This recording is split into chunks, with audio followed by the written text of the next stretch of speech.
अस्सलाम वालेकुम स्टूडेंट्स। आज के इस वीडियो लेक्चर में हम डिस्कस करेंगे class 9 chemistry chapter 2 structure of atom का एक ऐसा टॉपिक जिसमें से लॉन्ग क्वेश्चन और शॉर्ट क्वेश्चन बहुत ज़्यादा आते हैं, तो वो हम देखेंगे। सबसे पहला इसमें क्वेश्चन बन सकता है आपका कि इसमें आइसोटोप्स को आप डिफाइन कर दें, ठीक है। तो ये भी आपका एक शॉर्ट क्वेश्चन बन सकता है, इसकी एग्जांपल आपसे पूछी जा सकती हैं। इसके साथ साथ आपसे ये पूछा जा सकता है कुछ एटम्स आपको दिए होते हैं, जैसे हाइड्रोजन है, क्लोरीन है, कार्बन है, तो उसके आइसोटोप्स आप ड्रॉ कर दें, ठीक है। उसके स्ट्रक्चर्स ड्रॉ करने के बारे में पूछा जा सकता है। तीसरा क्वेश्चन आपसे ये इसमें बन सकता है कि क्यों जो आइसोटोप्स होते हैं उसकी जो केमिकल प्रॉपर्टीज़ होती हैं वो सेम होती हैं फिजिकल प्रॉपर्टीज़ के मुकाबले में। तो ये इस तरह के क्वेश्चन जो होते हैं वो इसमें से आ सकते हैं। इसके साथ साथ MCQs भी पूछे जा सकते हैं कि ऐसा कौन सा आइसोटोप है एलिमेंट का कि जिसके अंदर एक प्रोटॉन होता है, ठीक है, न्यूट्रॉन उसमें नहीं होता, ठीक है। तो ये सारी चीज़ें जो हैं आज हम डिस्कस करेंगे। तो सबसे पहले हम देखते हैं आइसोटोप्स को डिफाइन करते हैं, उसके बाद जो है इसकी जो बाकी एग्जांपल्स हैं उसको भी एक्सप्लेन करते हैं। तो यहाँ पर देखते हैं आइसोटोप्स जो होते हैं ये क्या होते हैं।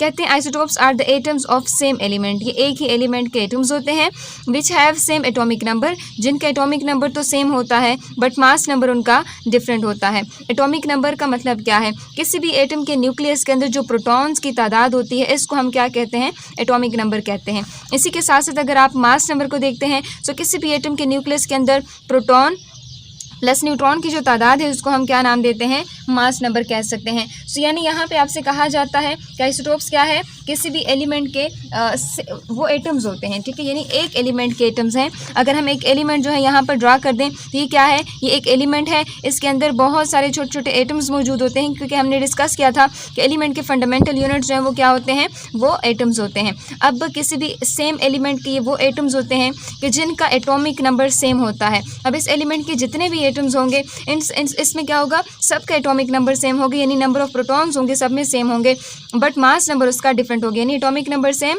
और मास नंबर जो है उसका डिफरेंट होगा। सो यहाँ पे जैसे आपको मैंने बताया कि एटॉमिक नंबर रिप्रेजेंट कर रहे हैं प्रोटॉन को, नंबर ऑफ प्रोटॉन को, और मास नंबर रिप्रेजेंट कर रहे हैं प्रोटॉन और न्यूट्रॉन को। अगर प्रोटॉन इसमें सेम हो जाते इसका मतलब चेंज किस में आ रहा है, न्यूट्रॉन के अंदर आ रहा है। जैसे यहाँ लिखा हुआ है the difference in the mass of an atom in an element is due to the difference in the number of neutron, यानी जो मास नंबर में चेंज आ रहा है, मास नंबर में जो आपको डिफरेंस नज़र आ रहा है वो किस वजह से नज़र आ रहा है, वो न्यूट्रॉन की वजह से नज़र आ रहा है, क्योंकि एटॉमिक नंबर तो सेम है, मास नंबर डिफरेंट है। एटॉमिक नंबर क्या है, प्रोटॉन की तादाद है, प्रोटॉन तो इसमें सेम हो जाते हैं, चेंज क्या हुआ, न्यूट्रॉन इसमें चेंज हो जाते हैं। In other words we can say, हम दूसरे अल्फाज में हम ये कह सकते हैं कि these are the atoms of same element, ये एक एलिमेंट के, एक ही एलिमेंट के एटम्स होते हैं कि जिनमें नंबर ऑफ प्रोटॉन क्या होते हैं, सेम होते हैं, नंबर ऑफ इलेक्ट्रॉन इसमें सेम हो सकते हैं, लेकिन इसमें नंबर ऑफ न्यूट्रॉन क्या होंगे, डिफरेंट होंगे। सो अगर आपसे पूछा जाता है कि आइसोटोप्स क्या होते हैं तो सिंपली आपका आंसर क्या होना चाहिए कि सेम एलिमेंट की वो एटम्स होते हैं कि जिनमें नंबर ऑफ प्रोटॉन क्या होते हैं, सेम होते हैं, नंबर ऑफ न्यूट्रॉन उसमें क्या होते हैं, डिफरेंट होते हैं। या आप कह सकते हैं कि एटॉमिक नंबर इनका सेम होता है, मास नंबर इनका डिफरेंट होता है।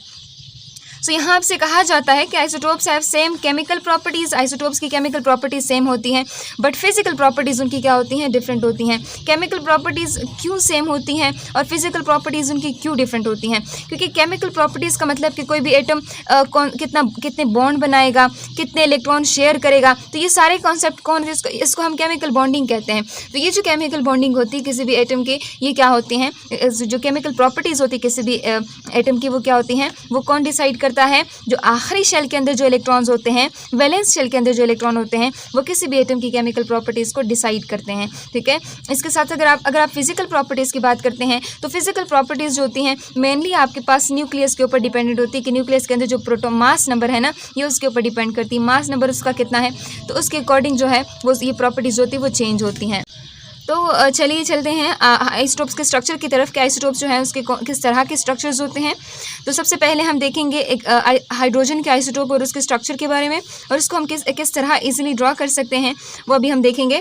कहते हैं हाइड्रोजन के ना 3 आइसोटोप्स होते हैं, एक प्रोटियम है, दूसरा ड्यूट्रियम है और तीसरा ट्रिटियम है, ठीक है। जो H होता है ये H प्रोटियम ये ऑर्डिनरी हाइड्रोजन होता है और ये मोस्ट अबंडेंट आइसोटोप होता है हाइड्रोजन का, यानी हमारे पास ना बहुत ज़्यादा मिकदार जो है हाइड्रोजन के आइसोटोप्स में वो प्रोटियम की मौजूद है। ड्यूट्रियम की परसेंटेज अगर देखी जाए तो वो 0.015% है। ट्रिटियम जो है वो रेयरली नेचर में मौजूद है, बहुत ज़्यादा कम नेचर में हमें देखने को मिलता है। अगर हम इसके न्यूक्लियस की बात करते हैं, जैसे यहाँ पे इसके न्यूक्लियस में देखें तो न्यूक्लियस के अंदर इसका एक ही प्रोटॉन है, देखिए इसका एक ही प्रोटॉन न्यूक्लियस में मौजूद है। इसके शेल में एक ही इलेक्ट्रॉन है, लेकिन यहाँ पर इसमें देखें नो न्यूट्रॉन, यहाँ पर नो न्यूट्रॉन इसमें मौजूद नहीं है। ठीक है, इसी के साथ साथ अगर आप दूसरे आइसोटोप की बात करें ड्यूट्रियम, तो ड्यूट्रियम में एक इलेक्ट्रॉन, एक प्रोटॉन और एक न्यूट्रॉन होते हैं। इसका एटॉमिक नंबर 1 होता है, मास नंबर इसका 2 होता है।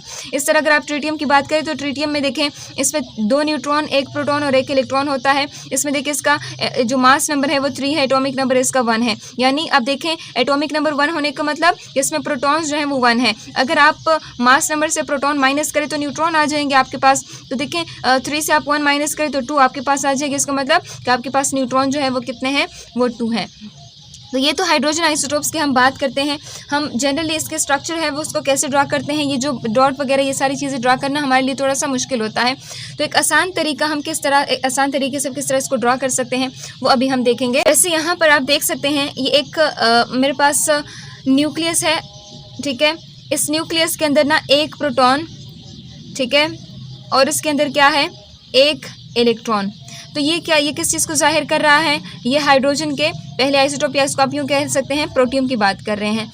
इसी तरह अगर हम एक प्रोटॉन, एक न्यूट्रॉन और ये न्यूक्लियस हो गया और इस तरह आप ड्रा कर दें एक इलेक्ट्रॉन, ठीक है, तो ये क्या हुआ, ये ड्यूट्रियम की बात हो गई। इसी तरह अगर आप लोगों से पूछा जाए 1 प्रोटॉन 2 न्यूट्रॉन, ठीक है, न्यूक्लियस हो गया और इसके आखिरी शेल में क्या है, देखिए एक इलेक्ट्रॉन। तो ये क्या है, हम किस चीज़ की बात कर रहे हैं, ये हम ट्रिटियम की बात कर रहे हैं। तो जब आपसे स्ट्रक्चर्स के बारे में पूछा जाता है तो आपको इस तरह के डॉट वगैरह, ये गोल बबल्स वगैरह बनाने की ज़रूरत नहीं है। आप सिंपल इस तरह का स्ट्रक्चर भी ड्रा कर सकते हैं। ठीक है, तो ये हमने इसका जनरली स्ट्रक्चर देख लिया। उसके बाद यहाँ पे आपसे कहते हैं कि the chemical properties of isotopes are same due to the same number of valence electron. देखिए हमने डिस्कस किया था यहाँ पर कि जो केमिकल प्रॉपर्टीज़ हैं वो किस वजह से सेम है, क्योंकि जो आइसोटोप्स होते हैं सबके आखिरी शेल में एक ही तरह के इलेक्ट्रॉन्स होते हैं। वैलेंस इलेक्ट्रॉन मतलब आखिरी शेल के अंदर जो इलेक्ट्रॉन्स होते हैं, वैलेंस शेल के अंदर जो इलेक्ट्रॉन होते हैं वो सेम होते हैं। और लेकिन उसकी फिजिकल प्रॉपर्टीज़ क्यों चेंज होती है, क्योंकि उसका मास नंबर जो होता है वो एक दूसरे से मुख्तलिफ होता है। अब कौन सी फिजिकल प्रॉपर्टीज़ मुख्तलिफ होती हैं, जैसे कि डेंसिटी है, मेल्टिंग पॉइंट है, बॉइलिंग पॉइंट है। तो इस तरह की फिजिकल प्रॉपर्टीज़ जो होती हैं आइसोटोप्स की एक दूसरे की मुख्तलिफ होती हैं। जैसे यहाँ पर एक टेबल आप लोगों को नज़र आ रही है, इसमें अगर हम जो नॉर्मल हाइड्रोजन है जिसको हम प्रोटियम कहते हैं और ड्यूट्रियम वाला वाटर है, ठीक है, देखें H2O देखें तो इसका मॉलिकुलर मास आप देखें तो इसका 18 है, लेकिन अगर ड्यूट्रियम के केस में देखें तो इसका 20 है। 20 क्यों आ रहा है, क्योंकि इसका मास नंबर 2 है, यहाँ पे मास नंबर 1 है। तो अगर आप इसका देखेंगे ना, ऑक्सीजन का 16 और कितने हैं, 2 ड्यूट्रियम है। तो आप इसमें क्या कर दें, एक ड्यूट्रियम के लिए 2 और दूसरे के लिए भी 2, तो यहाँ पे आ जाएगा 4। आप इसमें ऐड कर, तो यहाँ पे आ जाएगा 20। तो देखिए आपके पास 20 आ रहा है इसका मास। अब इसकी डेंसिटी देखें, डेंसिटी का मतलब अगर आप इसको ये कितना, अगर आप इसको वैसे ही वाटर के अंदर डालें फॉर एग्जांपल, तो ये कितना फ्लोट करेगा वाटर से, उसकी डेंसिटी कितनी ज़्यादा, ये जनरली हम वैसे कहते हैं। तो वाटर की अगर डेंसिटी देखी जाए तो वाटर की डेंसिटी 1 है, लेकिन अगर हम ड्यूट्रियम की बात करें तो इसकी डेंसिटी ज़्यादा है। तो अगर इन दोनों को फॉर एग्जांपल हम मिक्स भी करेंगे ना, तो ये जो वाटर है इसकी डेंसिटी कम है, इसकी डेंसिटी ज़्यादा है, तो ये नीचे जाएगा। ठीक है, डेंसिटी क्या है, मास पर यूनिट वॉल्यूम। ठीक है, मास पर यूनिट वॉल्यूम, यानी किसी भी स्पेशलाइज्ड जगह के ऊपर मास कितना है तो इसको हम डेंसिटी कहते हैं। इसको ग्राम पर मीटर क्यूब में क्या करते हैं, एक्सप्रेस करते हैं। इस तरह मेल्टिंग पॉइंट देखें तो इसका मेल्टिंग पॉइंट 0 है। जो नॉर्मल वाटर होता है इसका मेल्टिंग पॉइंट यानी कहाँ से पिघलना स्टार्ट करता है, वो 0 डिग्री सेंटीग्रेड से क्या करते हैं, स्टार्ट करता है। लेकिन अगर ड्यूट्रियम की बात करें तो वो 3.8 से पिघलना स्टार्ट करता है। बॉइलिंग पॉइंट ये कितने पे बॉयल करते हैं, देखिए 100 पे बॉयल करता है। लेकिन अगर ऐसा वाटर के जिसके अंदर ड्यूट्रियम मौजूद है, हाइड्रोजन की जगह जो प्रोटीन इसकी जगह ड्यूट्रियम मौजूद है, तो 101 पे क्या करेगा, बॉयल करेगा। तो देखिए फिजिकल प्रॉपर्टीज़ क्या हो रही हैं, चेंज हो रही हैं जैसे जैसे आइसोटोप्स जो है मुख्तलिफ होती जा रही हैं। ठीक है, दूसरा है कि कार्बन के आइसोटोप्स कौन कौन से हैं। अब कार्बन क्या है, कार्बन 4th ग्रुप का मेंबर है, पहला मेंबर है, और इसमें आपसे कहा जाता है कि इसके 3 आइसोटोप्स हैं। और कौन कौन से, कार्बन 12, कार्बन 13, कार्बन 14। अब कार्बन 12, 13, 14 हम क्यों बोलते हैं, क्योंकि इसका एटॉमिक नंबर तो सेम होते हैं लेकिन मास नंबर इनका डिफरेंट है। तो देखिए इसको हम किस तरह से बना सकते हैं। अगर आप लोग वैसे जनरली देखते हैं तो 6 इसके न्यूक्लियस के अंदर प्रोटॉन्स हैं और 6 इसके न्यूट्रॉन हो जाते हैं फॉर एग्जांपल। और शेल के अंदर अब देखें इतने सारे आप लोग ये डॉट्स वगैरह आप लोग बना के आप लोग का टाइम ज़ाया होगा। आप सिंपली एक शेल बनाएं और शेल के अंदर लिखें कि इसके अंदर 6 इलेक्ट्रॉन्स हैं। ठीक है। तो यहाँ से देखिए आपका स्ट्रक्चर कंप्लीट है। ये देखिए कार्बन 12 की हम बात कर रहे हैं।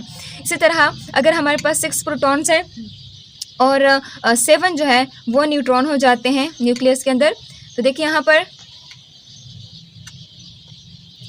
तो इसके अंदर 6 इलेक्ट्रॉन, देखिए वैलेंस इलेक्ट्रॉन सेम है, ठीक है, वैलेंस इलेक्ट्रॉन इसमें सेम है और लेकिन न्यूट्रॉन इसमें चेंज आ रहे हैं, प्रोटॉन भी वही सेम है। तो ये देखिए कार्बन 13 की बात हो रही है। इसी तरह अगर हम 6 प्रोटॉन वही 8 जो है वो न्यूट्रॉन, ठीक है, ये क्या हो जाते हैं न्यूक्लियस, और ये आपके देखिए ये शेल है, 6 इसमें क्या है इलेक्ट्रॉन।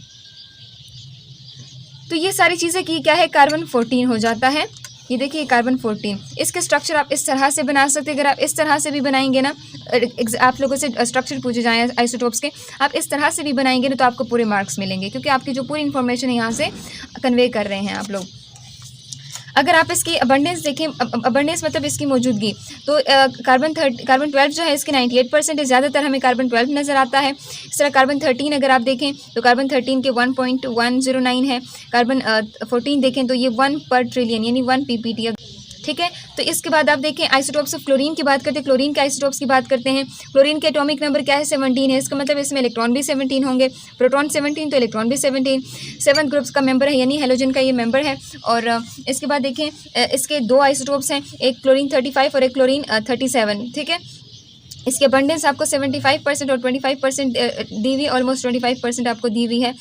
इसके देखिए इस तरह के स्ट्रक्चर ड्रा करना पेपर में हमारे लिए थोड़ा सा मुश्किल होता है, तो इसके जनरल स्ट्रक्चर जो है हम कैसे ड्रा कर सकते हैं वो अभी हम देखेंगे। देखिए यहाँ पर न्यूक्लियस है, न्यूक्लियस के अंदर क्या होता है, इसमें अगर हम देखें 17 इसके पास क्या है एटॉमिक नंबर, इसका 17 है, इसका मतलब इसमें 17 प्रोटॉन है, ठीक है। और 17 इसके पास क्या है, 17 इसके पास क्या है इलेक्ट्रॉन्स हैं, ठीक है। ये चीज़ आपको समझ आ गई। अब यहाँ पर देखें इसका जो मास नंबर है वो कितना है, वो 35 है। 17 से 35 से अगर आप 17 माइनस करेंगे तो आपके पास कितने बचेंगे 18 न्यूट्रॉन, ठीक है। तो ये क्या है, ये क्लोरीन 35 की हम बात कर रहे हैं। इसी तरह अगर आप क्लोरीन 37 की बात करें तो इसमें देखिए 17 फॉर एग्जाम्पल इसके पास प्रोटॉन्स हैं, ठीक है, और 17 इसके पास क्या है, 17 इसके पास इलेक्ट्रॉन्स हैं। अब आपके पास अगर इसका मास नंबर आप देखते हैं तो देखिए मास नंबर आपको कितना दिया हुआ है यहाँ पर 37 दिया हुआ है, देखिए 37। तो 37 से आप 17 माइनस करते हैं तो कितना बचता है 20। देखिए न्यूट्रॉन इसमें कितने हो जाते हैं 20। तो ये देखिए ये क्लोरीन 37 है। तो इस तरह के स्ट्रक्चर आप इसके बना सकते हैं, ठीक है। अब देखिए यहाँ से आपको इलेक्ट्रॉन, प्रोटॉन, न्यूट्रॉन हर चीज़ जो वो कन्वे आप कर रहे हैं। तो एग्जाम्पल आपसे कहीं भी किसी भी तरह से पूछ सकते हैं, आप लोग इस तरह से अगर लिखेंगे तो आपको पूरे मार्क्स जो हैं वो मिलेंगे। उसके बाद आपसे यूरेनियम के आइसोटोप्स के बारे में पूछा जाता है। यूरेनियम क्या है, यूरेनियम इसका एटॉमिक नंबर 92 है, ठीक है। इसके 3 आइसोटोप्स होते हैं, नेचर में 3 आइसोटोप्स एग्जिस्ट करते हैं, यूरेनियम 234, यूरेनियम 235, यूरेनियम 238। अब अगर इसके अबंडेंस देखें तो देखें 0.0% है, 0.75% और ये 99.25%, ठीक है। देखें ये आपको परसेंटेज आपको दी हुई है। आप लोग इसके स्ट्रक्चर कैसे बना सकते हैं, देखिए ऑलरेडी इस तरह के स्ट्रक्चर इसके शो हो चुके हैं। कहीं पे वो छोटे छोटे दाने लिखना, देखिए 92 दाने बनाना बड़ा मुश्किल होता है। देखिए प्रोटॉन, इसमें प्रोटॉन कितने 92, मतलब एटॉमिक नंबर इसका 92 है, मास नंबर कितना है वो 142 है, और इलेक्ट्रॉन कितने 92। इस तरह यूरेनियम का देखें तो यूरेनियम का इलेक्ट्रॉन इसमें वही देखें, वैलेंस इलेक्ट्रॉन सब में सेम है, लेकिन जो कि न्यूट्रॉन नंबर उसमें थोड़ा सा डिफरेंट उसमें आ रहा है, प्रोटॉन नंबर भी सब में सेम है। तो देखिए ये इसके स्ट्रक्चर आप इस तरह से बनाएंगे तो इंशाल्लाह आपके मार्क्स कभी भी नहीं कटेंगे, पूरे मार्क्स आपको इस लिहाज से मिलेंगे। तो हमने क्या देखा, आइसोटोप्स के बारे में देखा कि आइसोटोप्स क्या होते हैं, ये वो एलिमेंट के वो एटम्स होते हैं कि जिनका एटॉमिक नंबर सेम होता है, मास नंबर डिफरेंट होता है। और मास नंबर किस वजह से डिफरेंट होते हैं, नंबर ऑफ न्यूट्रॉन के बेसिस के ऊपर एक दूसरे से डिफरेंट होते हैं। केमिकल प्रॉपर्टीज कौन सी चीज़ डिसाइड करती है, वैलेंस इलेक्ट्रॉन, फिजिकल प्रॉपर्टीज उसका मास नंबर जो है वो डिसाइड करेगी, ठीक है। तो ये चीज़ हमने देख ली। नेक्स्ट वीडियो में हम इंशाल्लाह यूजेस ऑफ आइसोटोप्स के बारे में देखेंगे।